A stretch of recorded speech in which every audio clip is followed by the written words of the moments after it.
my last name right. So everybody decided to call me Yaw, and I accepted it, including my students. But I taught in Los Angeles Unified School District for 10 years. I was a mathematics teacher. And then those were the days of the charter school movement. So some of us decided that we would jump in and do it. So I wrote a petition to LA Unified School District. And my charter was approved in 2004. And I began a STEM academy in Los Angeles, close to downtown LA. So I have one school and I have one school in Watts. We have a combined enrollment of close to 2,000 students, with about 200 teachers and administrators. And the president of Ghana, the current president, came there, he saw my school, he was so excited, and asked me if I could come back to Ghana and help him change the education system. That time he was running for office. So I also decided to come and run for parliament, like congressman, yeah. Yeah, so I was elected from my district. So I'm a member of parliament, and the president made me a deputy minister. And I'm in charge of all schools from KG to senior high school. And then we have other people who handles the tertiary. And then another deputy minister handles TVET, Technical Vocational Education and Training. I take care of all the schools from KG all the way to senior high school. And our goal is to transform the system. For those of you who have worked in urban areas, you know how challenging it is to teach. I always remember my first few days in the classroom in the Crenshaw district. Yeah, it wasn't easy. It was challenging, and it never became easy. But we were able to create a school where the culture of learning was strong and students were well behaved, and were able to get about 85% of them to qualify for 4-year universities. Because my school, we changed the graduation requirement. How many of you are from California? Anybody? California, Oakland. Oh, from California. I live in Riverside. You know California have the A through G requirements.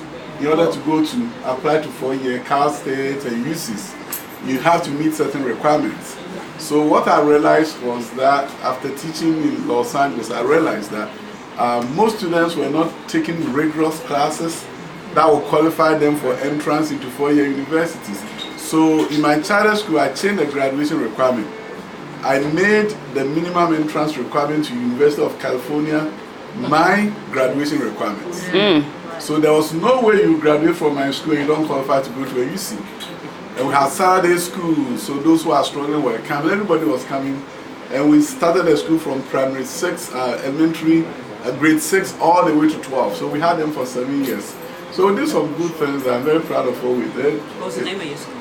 New Designs. In Design. New Designs Charter School.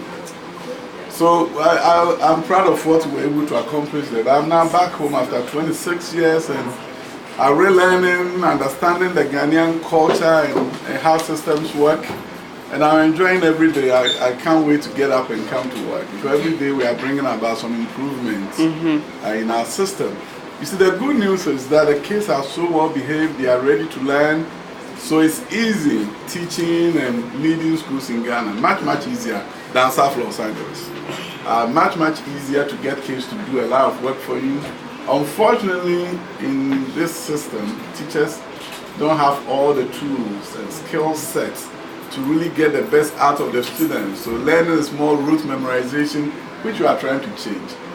We are trying to transform. So it's an exciting time in Ghana. The president just this September made high school free. It may be strange to you that since independence, 60 years after independence, if you did not have money, you could not go to high school.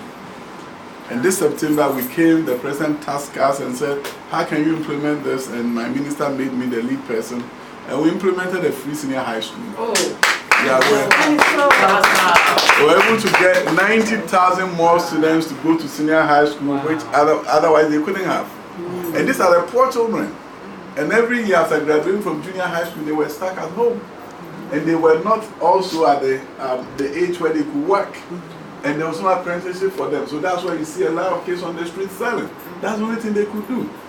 And now we are changing the destiny of these young men and women and giving them the opportunity to go to secondary school and from there be able to access tertiary education and and be able to make the best out of themselves in terms of the opportunity that the country has presented. So this is an education president. He wants us to change the system. And there are many things, transformation agenda that we have. You walk into any senior high school and teachers are not in the classroom. Students are there because they are well behaved. And teachers are in an office. And then they come and teach them. Beginning September, a number of schools are going to change. It's going to be what we did in the US.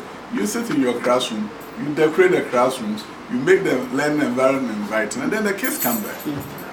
So there are a number of, next time you visit a visit room, you're going to see it getting close to the American classroom type. Dr. Yaw, we're a group of teachers from America, and you've been there. What can we do? What do you think the #1 contribution we can make based on our skill set? #1 country depends upon availability, helping us do professional development. Yes. Yeah, where you come in and depend upon the schedule. Like this time that you've come in, school is in session.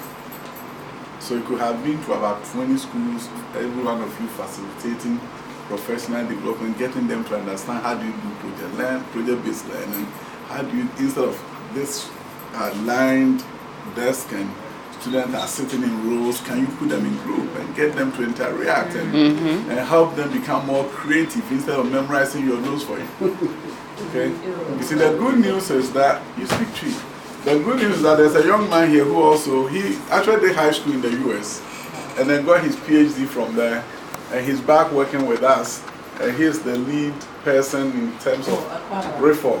Yeah. So he's a US guy. Thank you. And he will get the contact information of the lead, and in the future, if anybody wants to come, depending upon the time, we'll make arrangements for you, be able to visit classrooms, facilitate professional development, and if you really want to get more involved, you can adopt a senior high school where you go to every year and any small help that you can offer. But to me, the most critical thing is knowledge transfer. Most of the things we are doing is because I've lived it, I've done it, and therefore we can do it. If somebody has not done it before, you really have to hold their hands and help them. And I wish I can be in 200 schools and I can't. So we become my other hands and ears and minds, and I will send you to schools and begin to develop relationships with them. But the good news is that people are ready for change. And it makes sense to them that children become critical thinkers than just rote memorizers of facts. And so it's a great time to be in Ghana.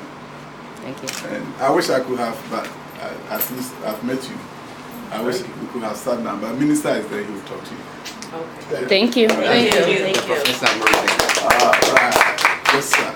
Oh, you're welcome. Oh, good. Which school is the professor?